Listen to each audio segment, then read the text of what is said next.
হইল ওকা mister tourist. তো mister tourist chips আপনারা সবাই তো মোটামুটি জানোই, ছিলই, সবাইও খাইছই। এই চিপসের দাম কিন্তু বাংলাদেশ 25 টাকা, আর কানাডা তো হইছে 50 পয়সা। তো 50 পয়সা বাংলার আমরা যদি কনভার্ট করি তাহলে 25 টাকা 25-30 টাকার মতো হয়।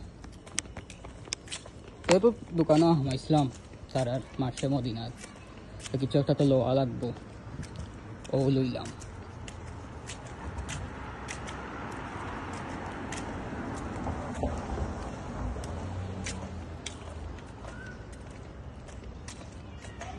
আসলে কানাডা, আমেরিকা বা ইউরোপের যে কোনো দেশেও খুব দেশের বাড়িঘর কিন্তু খুব সুন্দর, আর এটা দেশেও কিন্তু সবার কাছেও একটা প্রাইভেট গাড়ি থাকে।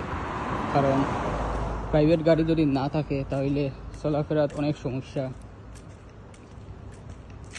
অফিস আদালত হোক বা বিভিন্ন জায়গায় যাইতে হইলে গাড়ি তো অবশ্যই লাগবে।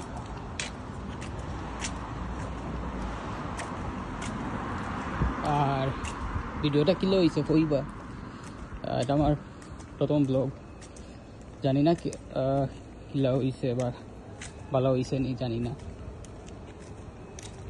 তো সবাই কমেন্টে কইবা আর কি।